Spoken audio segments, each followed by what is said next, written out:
Asia में, Israel में भारत के दोनों ही दोस्त हैं। पैलेस्टाइन भी सपोर्ट करता है सदियों से, और इजराइल के साथ भी हमारे संबंध इस टाइम बहुत मजबूत हैं। पर हम उन संबंधों का फायदा नहीं उठा रहे हैं। इंटरनेशनल पीस कीपर का एक रोल जो होता है उसे निभाने में हम असमर्थ हो रहे हैं। और चाइना ओपनली कहता है कि मैं दोनों के बीच में मध्यस्थता करवाकर कोई ना कोई एक रास्ता निकाल लूंगा। ये एक अजीब सी कहानी है यहाँ पर कि China is playing the role of peacekeeper, हालांकि कर्जे के जाल में पूरी दुनिया को वही फंसा रहा है देखा जाए तो। और वर्ल्ड बैंक और आईएमएफ से अलग रास्ता अपना के एक तीसरा अपने आप को बैंक के रूप में एस्टेब्लिश कर रहा है। इसके ऊपर काफी एडिटोरियल्स भी आए हैं अखबारों के अंदर, आप रिसेंटली अभी, कि चाइना वर्ल्ड बैंक और आईएमएफ के नॉर्म्स को नहीं मानता और अपने अलग नॉर्म बनाता है, और उसकी एक अलग उसकी डेट डिप्लोमेसी है।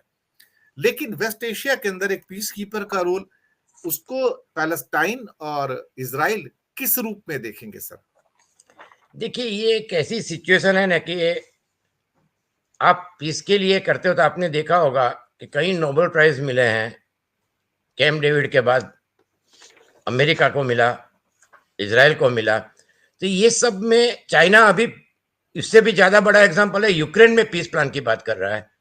वो रशिया को सपोर्ट कर रहा है और यूक्रेन में जेलेंस्की को साथ भी वो जेलेंस्की बात करने को तैयार है। तो चाइना जो स्टैंड लेता है तो उसके स्टैंड में उनको एक है कि एक तो उनको आइडियोलॉजिकली कोई प्रॉब्लम नहीं है। दूसरी चीज ये है कि जब पीस ब्रोकर करने जाओगे तो तुर्की भी पीस ब्रोकिंग की कोशिश कर रहा है। तो इसमें दोनों कंट्री में आपका कितना स्टेक है, आपकी कितनी इन्फ्लुएंस है। जैसे कि अब्राहम एकॉर्ड हुआ था तो उसमें अमेरिका का इसराइल के ऊपर एक प्रभुत्व है, उनकी फॉरेन पॉलिसी इंटरट्विन्ड है। वही चीज मिडल ईस्ट के लिए भी अमेरिका का एक प्रभुत्व है। तो चाइना का इसराइल में इतना नहीं है, पर वो पैलेस्टाइन के लिए बोल सकते हैं। पर इसराइल उसके लिए कुछ भी कदम ले तो चाइना को ज्यादा फर्क नहीं पड़ता है।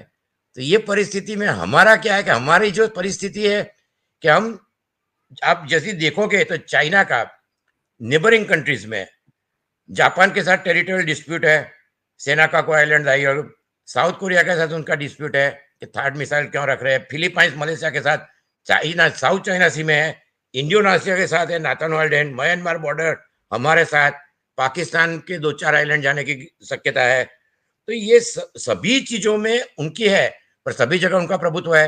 म्यांमार में उनका प्रभुत्व है, पाकिस्तान में उनका प्रभुत्व है, श्रीलंका में उनका प्रभुत्व है। तो ये दो चीजों की वजह से, जैसा आपने शुरू में ही बताया, economic power and military power. Economic power इसलिए है कि 32 कंट्री चाइना के डेट ट्रैप में है।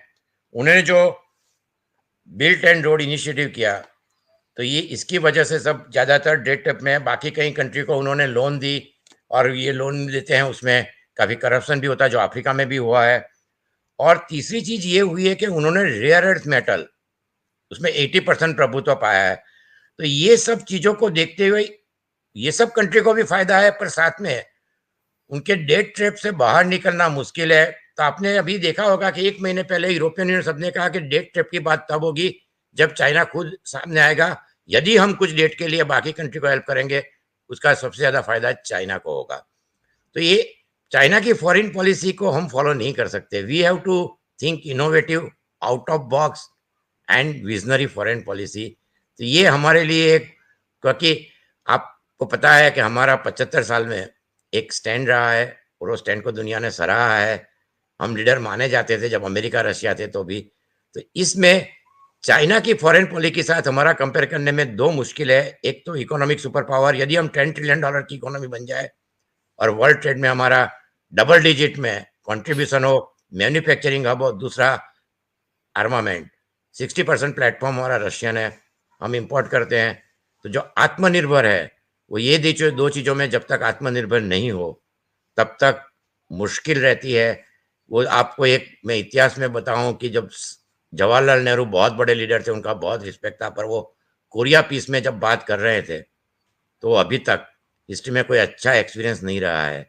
तो जब आपके पास पावर हो, जब आपके पास इकोनॉमी स्टेबल हो, जब आपके कंट्री में अमृतकाल है, तो माहौल राम राज्य जैसा हो और आपकी इकोनॉमी स्ट्रांग हो। अभी यदि आप ट्रेड फिगर देखोगे तो चाइना का साथ हमारा $100 बिलियन का ट्रेड डेफिसिट आता है। हांगकांग को भी हम चाइना के साथ ही गिनना चाहिए। हमारा सबसे बिगेस्ट ट्रेड मैंने कल ही उस पर प्रोग्राम पेश किया है बड़ा, और लोगों को हाँ, तो बताया है कि अमेरिका के साथ ट्रेड $128 बिलियन का $28 है, बिलियन और है। हांगकांग को मिला के हांगकांग उनके 150 के 145 150 के 45 आता आसपास। है, और ट्रेड डेफिसिट $100 बिलियन के ऊपर आ रही है। तो चाइना के साथ हमारा इतना ट्रेड हो, और इसके अंदर भी सेमीकंडक्टर चिप, लैपटॉप, बैंकिंग, हर एक चीज, टेलीफोन, तो सभी में हम China, particularly pharmaceutical and power sector, infrastructure, तो हम चाइना के साथ इतना इंटरट्विन्ड है।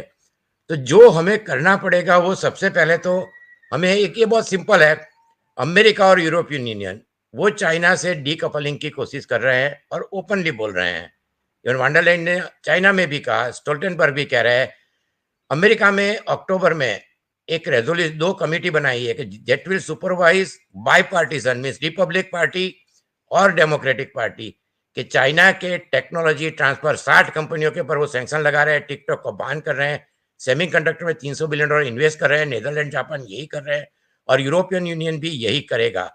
तो ये जो चीजें हो रही है, इसी तरह वो लोग सप्लाई चेन में से चाइना को निकालने की कोशिश कर रहे हैं, पर साथ में हम इस सप्लाई चेन में कैसे जा सकते हैं, ये अब सबसे इंपॉर्टेंट रहेगा। और इसको हमें अचीव कैसे करना है, यही हमारी फॉरेन पॉलिसी, इकोनॉमिक पॉलिसी होनी चाहिए। क्योंकि एससीओ में मुझे नहीं लगता है कि इस साल कुछ ऐसा हमारी चेयरमैनशिप में हो सकता है। जी20 में भी आप देख रहे हो रेजोल्यूशन नहीं हो रहे हैं, और परिस्थिति इतनी इंडोनेशिया जितनी भी अच्छी नहीं लग रही है।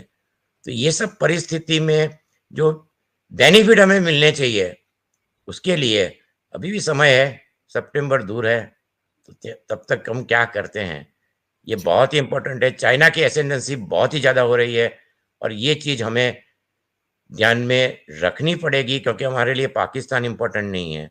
हमारी सबसे बड़ी प्रॉब्लम चाइना है, जो अमेरिका, यूरोपियन यूनियन, जापान सबकी है।